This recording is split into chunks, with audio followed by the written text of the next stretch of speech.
Hello everyone, Techie Wizard's മറ്റൊരു exclusive വീഡിയോയിലേക്ക് ഏവർക്കും സ്വാഗതം. ഇന്നത്തെ വീഡിയോയിൽ നമ്മൾ iPhone 14 Pro Max ആണ് അൺബോക്സ് ചെയ്തിട്ട് ഫസ്റ്റ് ഇംപ്രഷൻ ചെയ്യാൻ പോകുന്നത്. നമ്മൾ ലാസ്റ്റ് വീഡിയോയിൽ iPhone 14 Proയെ പറ്റി സംസാരിച്ചിരുന്നു. ഒരുപാട് പേർക്ക് അത് ഇഷ്ടമായി, ഒരുപാട് അഭിപ്രായങ്ങൾ വന്നിരുന്നു. ഇന്നത്തെ വീഡിയോയിൽ നമ്മൾ നോക്കാൻ പോകുന്നത് 14 Pro Maxനെ പറ്റിയാണ്. ഈ ഒരു ചാനൽ ആദ്യമായിട്ട് കാണുന്ന ആളാണെങ്കിൽ തീർച്ചയായിട്ടും സബ്സ്ക്രൈബ് ചെയ്ത് തന്നെ സപ്പോർട്ട് ചെയ്യുക. അടുത്തുള്ള ബെൽ ഐക്കൺ എനേബിൾ ചെയ്ത് ഓൾ നോട്ടിഫിക്കേഷൻ ആക്കുകയാണെങ്കിൽ ഇതേലത്തെ എക്സ്ക്ലൂസീവ് കണ്ടന്റ് ഇടുമ്പോൾ തന്നെ നിങ്ങൾക്ക് നോട്ടിഫിക്കേഷൻ ലഭിക്കും. നിങ്ങളുടെ അഭിപ്രായങ്ങൾ കമന്റ് ചെയ്യാൻ മറക്കരുത്. അപ്പോൾ നമുക്ക് ഈ ഒരു പ്രോഡക്റ്റ് അൺബോക്സ് ചെയ്തുകൊണ്ട് തന്നെ സ്റ്റാർട്ട് ചെയ്യാം. അപ്പോൾ ഇതാണ് നമ്മുടെ ഏറ്റവും പുതിയ iPhone 14 Pro Maxൻ്റെ പാക്കിംഗ്. നമ്മൾ 14 Pro ചെയ്തതുപോലെ തന്നെ ഐഡൻറ്റിക്കൽ പാക്കിംഗ് ആണ്, സൈസിൽ മാത്രമേ വ്യത്യാസമുള്ളൂ. നമ്മുടെ ഡീപ്പ് പർപ്പിളിൻ്റെ സ്ക്രീൻ, ഹോം സ്ക്രീൻ, വാൾപേപ്പർ തീമാണ് ഇവിടെ കൊടുത്തേക്കുന്നത്. ആൻഡ് ഓവറോൾ നമ്മൾ നേരത്തെ കണ്ടതുപോലെ ഐഫോണിൻ്റെ ബ്രാൻഡിങ്ങും ആപ്പിളിൻ്റെ ലോഗോയും അതുപോലെ കുറച്ച് സ്പെസിഫിക്കേഷൻ ബാക്കിലുമാണ്. അൺബോക്സ് ചെയ്യുമ്പോൾ ആദ്യം തന്നെ നമ്മുടെ ഡിവൈസാണ് ലഭിക്കുന്നത്. നമ്മുടെ കയ്യിലുള്ളത് ഡീപ്പ് പർപ്പിൾ വേരിയൻ്റ് ആണ്. നമ്മുടെ ഹൈലൈറ്റ് ചെയ്തിട്ടുള്ള ആ ഒരു കളർ വേരിയൻ്റ് തന്നെ നമുക്ക് കിട്ടിയിട്ടുണ്ട്. അത് കൂടാതെ നമ്മൾ നോക്കുവാണെങ്കിൽ lightning to type C data cable ഇവർ പ്രൊവൈഡ് ചെയ്തിട്ടുണ്ട്. ബ്രിക്ക് നമുക്കറിയാം എക്സ്ട്രാ വാങ്ങണം. പിന്നെ നമ്മൾ നോക്കുവാണെങ്കിൽ പേപ്പർ വർക്ക്സ് ആണ്. അതിൽ designed by Apple in California എന്ന് കൊടുത്തിട്ടുണ്ട്.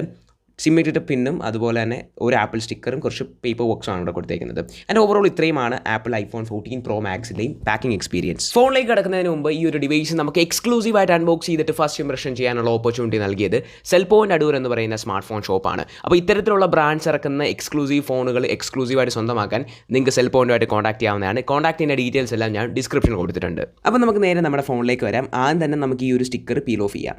ആൻഡ് യെസ്, നമ്മുടെ കയ്യിലിരിക്കുന്ന മോഡൽ എന്ന് പറയുന്നത് ഡീപ്പ് പർപ്പിൾ എന്ന് പറയുന്ന കളർ വേരിയൻ്റ് ആണ്. ആപ്പിൾ എപ്പോഴും അവരുടെ പുതിയ മോഡൽസ് ഇൻട്രൊഡ്യൂസ് ചെയ്യുമ്പോൾ ഒരു എക്സ്ക്ലൂസീവ് കളർ കൊണ്ടുവരാറുണ്ട്. ഇത്തവണ കൊണ്ടുവന്നിരിക്കുന്ന ഈ ഒരു ഡീപ്പ് പർപ്പിൾ എന്ന് പറഞ്ഞാൽ ഒരു എക്സ്ട്രാ പ്രീമിയം ഫീലാണ് നമുക്ക് നൽകുന്നത്. ഇൻഹാൻഡ് ഫീൽ എന്ന് പറഞ്ഞാൽ എടുത്തു പറയേണ്ടതാണ്. ഈ ഒരു കളർ തന്നെ ചൂസ് ചെയ്യാൻ മാക്സിമം ശ്രമിക്കുക. സ്പേസ് ബ്ലാക്ക്, സിൽവർ, ഗോൾഡ് എന്ന 3 കളേഴ്സിൽ നമുക്കിത് അവൈലബിൾ ആണ്. ഇതിൻ്റെ ഒരു ബിൽഡ് ക്വാളിറ്റിയെ പറ്റി പറയുകയാണെങ്കിൽ നമുക്ക് സ്റ്റെയിൻലെസ് സ്റ്റീൽ ഡിസൈൻ ആണ് ചുറ്റിനും വരുന്നത്. അതുപോലെ ടെക്സ്റ്റൈഡ് ആയിട്ടുള്ള മാറ്റ് ഗ്ലാസ് ബാക്കും അതേപോലെ സെറാമിക് ഷീൽഡ് സപ്പോർട്ട് ചെയ്യുന്ന ഫ്രണ്ട് ഗ്ലാസ് പാനലുമാണ് നമുക്ക് ലഭിക്കുന്നത്. 240 ഗ്രാമാണ് ഈ ഒരു പ്രോഡക്റ്റിൻ്റെ വെയിറ്റ് വരുന്നത്. അത്യാവശ്യം വെയിറ്റ് ഡിസ്ട്രിബ്യൂഷൻ ഉണ്ടെങ്കിലും കയ്യിൽ നല്ല ഹെവി ഫീൽ തന്നെയാണ്. 7.85 മില്ലിമീറ്റർ ആണ് ഇതിൻ്റെ തിക്നെസ്. 160.7 മില്ലിമീറ്റർ ആണ് ഇതിൻ്റെ ഹൈറ്റ് വരുന്നത്. വിഡ്ത്ത് വരുന്നത് 77.6 മില്ലിമീറ്റർ ആണ്. ഇനി ഇതിൻ്റെ ഡിസ്പ്ലേയിലേക്ക് വരുവാണെങ്കിൽ 6.7 ഇഞ്ചിൻ്റെ ഒരു huge super retina XDR display ആണ് ഇതിൽ വരുന്നത്. 2796x1290 പിക്സൽസ് ആണ് റെസൊല്യൂഷൻ. 460 പിക്സൽ പെർ ഇഞ്ച് ആണ് ഇതിൻ്റെ ഡെൻസിറ്റി വരുന്നത്. പ്രോയിലും പ്രോ മാക്സിലും നമുക്ക് ഡൈനാമിക് ഐലൻഡ് എന്ന് പറയുന്ന ഫീച്ചർ വരുന്നുണ്ട്. അത് നമ്മൾ കഴിഞ്ഞ വീഡിയോയിൽ എക്സ്പ്ലെയിൻ ചെയ്തിരുന്നു. അതായത് നോച്ച് മാറ്റി ഒരു പിൽ ഷേപ്പിൽ ഒരു ഡൈനാമിക് ഐലൻഡ് കൊണ്ടുവന്നിട്ട് അതിനെ ഒരു മൾട്ടി ഫംഗ്ഷണൽ ഒരു ടൂൾ അല്ലെങ്കിൽ ഒരു ഫീച്ചറായിട്ട് മാറ്റിയിരിക്കുകയാണ്. അതായത് നമ്മൾ വോയിസ് റെക്കോർഡ് ചെയ്യുമ്പോഴോ അല്ലെങ്കിൽ മാപ്പ് യൂസ് ചെയ്യുമ്പോഴോ മ്യൂസിക് കേൾക്കുമ്പോഴോ അല്ലെങ്കിൽ മറ്റുള്ള ഫംഗ്ഷൻസും ഇതിൽ അവൈലബിൾ ആണ്. ഇതെല്ലാം ചെയ്തുകൊണ്ടിരിക്കും നമ്മൾ ഹോം സ്ക്രീനിലേക്ക് പോകുകയാണെങ്കിൽ ഇതിൻ്റെ ഒരു മിനിമൽ നോട്ടിഫിക്കേഷൻ ഈ ഒരു പില്ലിൽ അല്ലെങ്കിൽ ഐലൻഡിൽ കൊടുത്തിരിക്കും. സോ നമുക്കത് ലോങ് പ്രസ് ചെയ്ത് അതിൻ്റെ അപ്ഡേറ്റ് അറിയാനും ആ ആപ്പിലേക്ക് പോകാൻ അതിൽ ക്ലിക്ക് ചെയ്യാനും അങ്ങനത്തെ ഓപ്ഷൻസ് വരുന്നുണ്ട്. അതേപോലെ അറ്റ് എ ടൈം ഈ 2 ഫീച്ചേഴ്സ് യൂസ് ചെയ്യാൻ വേണ്ടി 2 ആപ്ലിക്കേഷൻ യൂസ് ചെയ്യുകയാണെങ്കിലും ഈ പില്ലിൻ്റെ കൂടെ അല്ലെങ്കിൽ ഐലൻഡിൻ്റെ കൂടെ ചെറിയൊരു ഡോട്ട് പോലെ അപ്പുറത്ത് നമുക്ക് മൾട്ടി ഫംഗ്ഷനായിട്ടും ഈ ഒരു ഡൈനാമിക് ഐലൻഡ് യൂസ് ചെയ്യാൻ പറ്റും. നല്ല യൂസ്ഫുൾ ആയിട്ടുള്ളൊരു ഫീച്ചറാണ്. ആ ഒരു എംപ്റ്റി സ്പേസ് പോലെ കിടക്കാതെ അതിനെ ഒരു മൾട്ടി ഫംഗ്ഷൻ എന്താ പറയുന്ന ഒരു ഫീച്ചർ ആക്കിയത് നല്ലൊരു കാര്യം തന്നെയാണ്. ഓൾവേസ് ഓൺ ഡിസ്പ്ലേയുടെ കാര്യം പറയുകയാണെങ്കിൽ ഇതുവരെ നമ്മൾ കണ്ടുവന്നിരുന്ന ഫോണുകളുടെ ഓൾവേസ് ഓൺ ഡിസ്പ്ലേ പോലെയല്ല.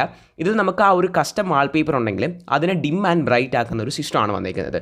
ഓൾമോസ്റ്റ് അത്യാവശ്യം നല്ല രീതിയിൽ തന്നെ പെർഫോം ചെയ്യുന്നുണ്ട്. ചിലർക്ക് ഈ ഒരു type of always on display ഇഷ്ടപ്പെടണമെന്നില്ല, ബട്ട് നല്ല രീതിയിൽ തന്നെ കീപ്പ് ചെയ്തിട്ടുണ്ട്. ആ ഒരു ഒപ്റ്റിമൈസേഷൻ നല്ല തന്നെയാണ്. സ്പെസിഫിക്കേഷൻസ് നോക്കുവാണെങ്കിൽ ഇത് HDR ഡിസ്പ്ലേ ആണ്, ട്രൂ ടോൺ ഡിസ്പ്ലേ ആണ്, വൈറ്റ് കളർ സപ്പോർട്ട് ഉണ്ട്, ഹാപ്റ്റിക് ടച്ചിൻ്റെ സപ്പോർട്ട് ഉണ്ട്. അതുപോലെ ഫിംഗർ പ്രിന്റ് റെസിസ്റ്റന്റ് ഓലിയോഫോബിക് കോട്ടിംഗ് ആണ് എപ്പോഴത്തെ പോലെ ഈ ഒരു ഡിസ്പ്ലേ വന്നിരിക്കുന്നത്. 1000 നിറ്റ്സ് ആണ് ഇതിൻ്റെ പീക്ക് ബ്രൈറ്റ്നസ്. 1600 നിറ്റ്സ് നമുക്കല്ലാതെ HDRൽ കിട്ടുന്നുണ്ട്. 2000 നിറ്റ്സ് നമുക്ക് പീക്ക് ബ്രൈറ്റ്നസ് ആയിട്ട് ഔട്ട്ഡോർ കണ്ടീഷനിൽ കിട്ടുന്നുണ്ട്. അതുകൊണ്ട് തന്നെ നല്ല കിടിലൻ ഒരു എക്സ്പീരിയൻസ് തന്നെയാണ് ഇതിൻ്റെ ഡിസ്പ്ലേ സൈഡിൽ നിന്ന് നമുക്ക് ലഭിക്കുന്നത്. IP68 splash and dust resistant company offer ചെയ്യുന്നുണ്ട്. ഈ ഒരു പ്രോഡക്റ്റിൽ നമുക്ക് ചിപ്സെറ്റ് ആയിട്ട് ലഭിക്കുന്നത് ഏറ്റവും പുതിയ A16 ബയോണിക് ചിപ്പാണ്. 16 കോർ ന്യൂറൽ എഞ്ചിനാണ് ഇതിൽ നമുക്ക് ലഭിക്കുന്നത്. ആൻഡ് 14 നമുക്ക് 15 തന്നെയാണ് വരുന്നത്. A16 ബയോണിക് ചിപ്പ് പ്രോയിലും പ്രോ മാക്സിലാണ് വന്നേക്കുന്നത്. അപ്പോൾ 14 എടുക്കുന്നവർക്ക് ആ ഒരു A15 കുറച്ച് ഇമ്പ്രൂവ് ആയിട്ട് മാത്രമേ ലഭിക്കത്തുള്ളൂ. സോ പെർഫോമൻസ് ഓറിയൻറ്റഡ് ആയിട്ട് കുറച്ചൊരു അപ്ഡേറ്റ് വേണമെങ്കിൽ ഈ ഒരു മോഡലോ അല്ലെങ്കിൽ പ്രോയോ നിങ്ങൾക്ക് പോകേണ്ടി വരും.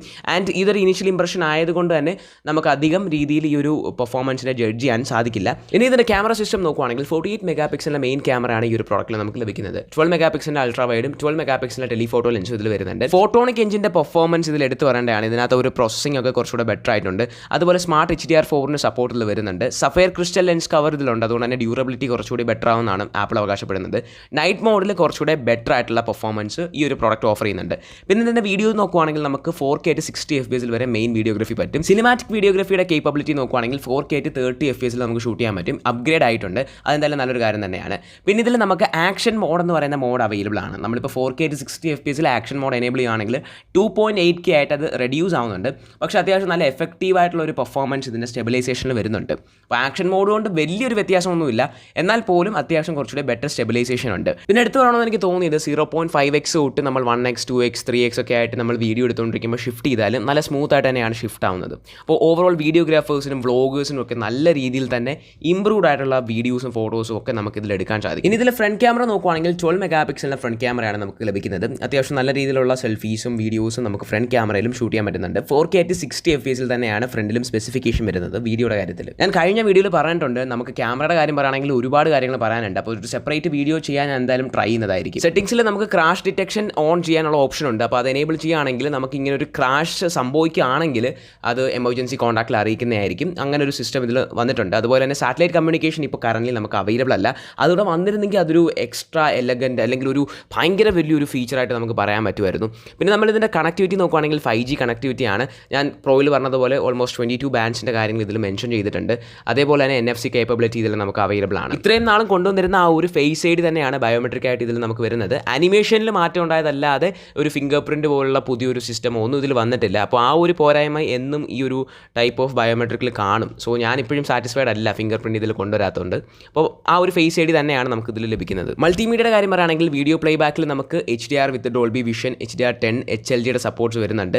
അതുപോലെ തന്നെ 4K HDR AirPlay for mirroring support വരുന്നുണ്ട്. പിന്നെ ഓഡിയോ കോമ്പാക്റ്റ് നമ്മൾ നോക്കുകയാണെങ്കിൽ ഡോൾബി അറ്റ്മോസിൻ്റെയും ഡോൾബി ഡിജിറ്റലിൻ്റെയും ഡോൾബി ഡിജിറ്റൽ പ്ലസിൻ്റെയും സപ്പോർട്ട് നമുക്ക് വരുന്നുണ്ട്.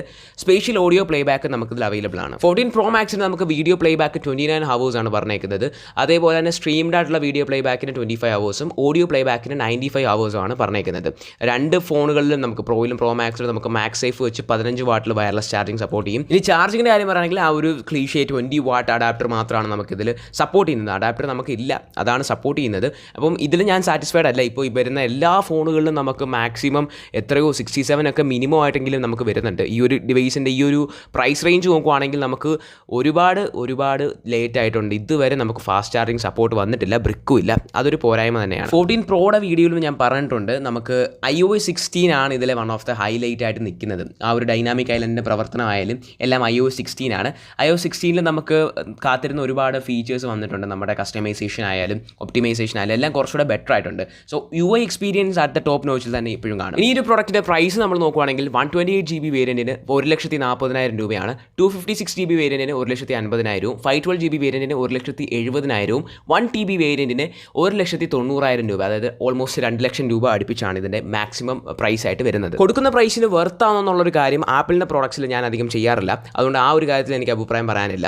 ആൻഡ് കിഡ്നി വിൽക്കണമല്ലോ എന്നുള്ളൊരു തോട്ട് ഉണ്ടെങ്കിൽ നമുക്ക് ഡൗൺ പേയ്മെൻറ്റ് വളരെ കുറവായിട്ട് നമുക്ക് EMI ഓപ്ഷൻസ് സെൽ പോയിന്റിൽ അവൈലബിൾ ആണ്. നിങ്ങൾക്ക് കോൺടാക്ട് ചെയ്താൽ മതിയാകും. അപ്പം ഇത്രയും കാര്യങ്ങളാണ് 14 Pro Maxനെ പറ്റി എനിക്ക് നിങ്ങളുമായിട്ട് ഷെയർ ചെയ്യാനുണ്ടായിരുന്നത്.